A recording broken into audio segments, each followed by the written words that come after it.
अमीर बेटी का सौदा। अमीर बाप की बेटी शिल्पी को मुकेश पसंद होता है, लेकिन दोनों के बीच हैसियत की दीवार खड़ी होती है। और फिर कहीं नौकरी कर लो ना, क्या हमेशा ये लोहे की सलाखों के पीछे भागते रहते हो? कितनी मेहनत करते हो। शिल्पी, नौकरी से कुछ नहीं होगा। तुम लोगों की हैसियत तक पहुंचना है तो अपना ही बिजनेस करना पड़ेगा, वरना तुम्हारे पापा किसी और से तुम्हारी शादी करवा देंगे। अच्छा, ऐसे किससे करवा देंगे? मैं तो तुमसे ही शादी करूंगी। बोल दिया तो बोल दिया, बस।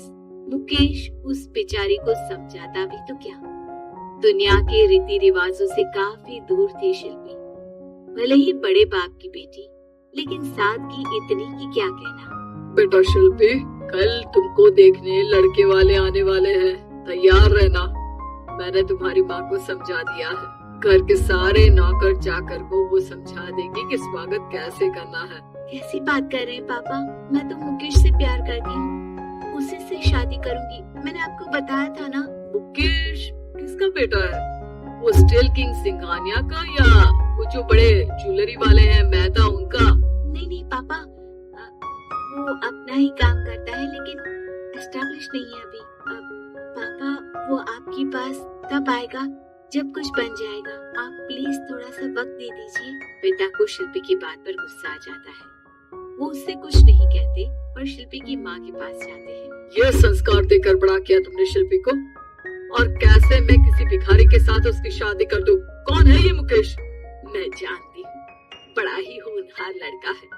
शिल्पी से बहुत प्यार करता है और शादी करना चाहता है।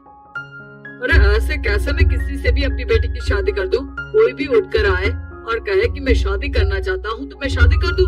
कान खोल कर सुन लो, कल उसे अच्छे से तैयार कर देना, क्योंकि जो लड़का मैंने देखा है शिल्पी के लिए, वो करोड़पति घर का बेटा है, समझी? लाख मना करने पर भी शिल्पी को उस लड़के से मिलवाया जाता है जो उसके पिता ने उसके लिए देखा था। देखिए, मैं किसी और से प्यार करती हूँ और उसी से शादी करूंगी। ये तो बहुत अच्छी बात है कि तुम किसी और से प्यार करती हो, क्योंकि मैं भी किसी और से प्यार करता हूँ। लेकिन शादी तो हम दोनों को ही करनी होगी, जानती हो ना, ये बिजनेस और ये सारा कुछ। शिल्पी को समझ में नहीं आता कि वो क्या कह रहा है, लेकिन वो समझ जाती है कि वो लड़का भी किसी और से प्यार करता है। पिताजी, वो भी कह रहा था कि वो किसी और से प्यार करता है। हाँ तो करने दो ना, हमने तो नहीं रोका। तुम अपना देखो, शादी के लिए हाँ कर गया है वो। लेकिन क्यों? अरे वो और मैं दोनों ही एक दूसरे से प्यार नहीं करते, फिर शादी क्यों कर ले? पापा, एक बार सिर्फ मेरे कहने पर आप मुकेश से मिल ले। पिता शिल्पी के कहने पर फॉर्मेलिटी के लिए ही सही, लेकिन मुकेश को घर बुला लेते हैं। देखो, ज्यादा वक्त नहीं दे पाऊंगा। ये बताओ कि शादी के बाद कहाँ रखोगे उसे? 2 कमरे के मकान में? नहीं सर, मैंने 2 साल के बाद का सारा प्लान कर लिया है। मैंने आयरन इंडस्ट्री खड़ी करने के लिए पूरा ब्लूप्रिंट तैयार किया है। मेरी खुद की जगह है दादाजी की, बस थोड़ा फंड का अरेंजमेंट हो जाता तो काम शुरू कर देता। अच्छा, मतलब तुम यहाँ फंड रेज करने आए हो?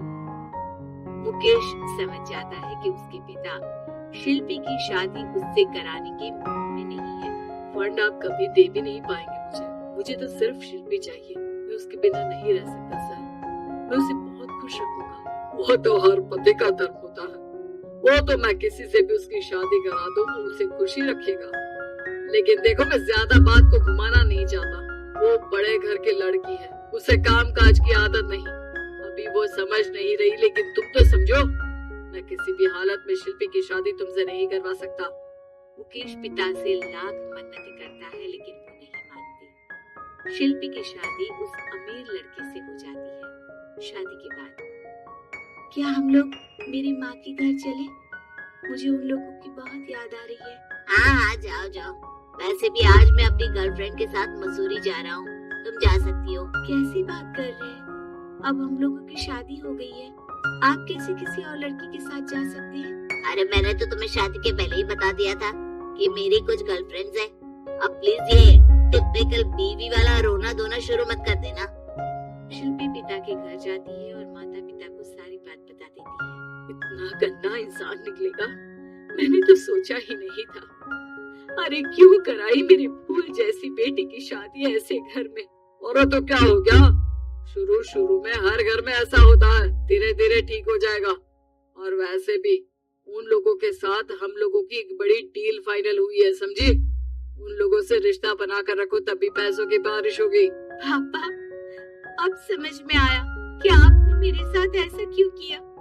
मुकेश आपके सामने गिड़गिड़ा कर गया कि वो मुझे बहुत खुश रखेगा, लेकिन आपने मेरी शादी एक ऐसे लड़के से करा दी जो किसी और लड़के से प्यार करता है और शादी सिर्फ समझौते के लिए कर रहा है। पापा, मैं जा रही हूँ, लेकिन इस घर में कभी पैर भी नहीं रखूंगी।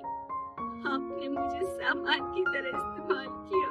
माँ शिल्पी को बहुत रोकती है, लेकिन वो एक नहीं सुनती। कुछ समय बाद, शिल्पी, मुझे नहीं लग रहा कि अब हम दोनों के बीच ये शादी और रह पाएगी। मैं किसी और से शादी करना चाहता हूँ। वैसे तुम परेशान मत हो ना, तुम्हारे पापा के साथ हम लोगों की डील जो चल रही है ना, वो नहीं रुकेगी, क्योंकि तुम बहुत अच्छी लड़की हो। ठीक है, मैं जा रही हूँ, तलाक के पेपर में साइन करके। लेकिन एक शर्त है, मैं कहाँ गई ये बात मेरे पिता तक नहीं पहुँचनी चाहिए। शिल्पी घर छोड़कर चली जाती है। वो एक नौकरी करती है और अपना जीवन खुद संभालती है। लेकिन एक दिन, शिल्पी जी, आपसे मालिक मिलना चाहते हैं। मुझसे क्यों? शिल्पी मालिक के कमरे में जाती है, जहाँ सामने मुकेश होता है। अरे आपको देखकर बहुत खुशी हुई, बहुत बड़े आदमी बन गए। थैंक्स, पर तुम्हें नौकरी करने की क्या जरूरत पड़ गई? मैंने तो सोचा भी नहीं था कि तुम मेरी शिल्पी होगी। तभी वहाँ शिल्पी के पिता आ जाते हैं। शिल्पी, तुम्हारे बारे में माँ से पता चला। घर चलो बेटा, मुझे माफ कर दो। मुकेश, मैं यहाँ अपनी कंपनी के काम के लिए आया हूँ। तुम्हारी कंपनी की डील अगर हमें नहीं मिली तो हम बर्बाद हो जाएंगे। वैसे अब तुम चाहो तो शिल्पी की शादी मैं तुमसे कराने को तैयार हूँ। बस करिए पापा, ये क्या सौदा लग रखा है आपने। जिस कंपनी से आपकी डील हो, अपनी बेटी की शादी उसी के घर करा देते हैं। शिल्पी मुकेश से माफी मांगती है और वहाँ से जाने लगती है कि मुकेश उसे रोक लेता है। रुको शिल्पी, ये सब कुछ तुम्हारे लिए है। ये कंपनी, ये नाम सिर्फ तुमसे शादी करने के लिए ही खड़ा किया था। मैं आज भी तुमसे बहुत प्यार करता हूँ।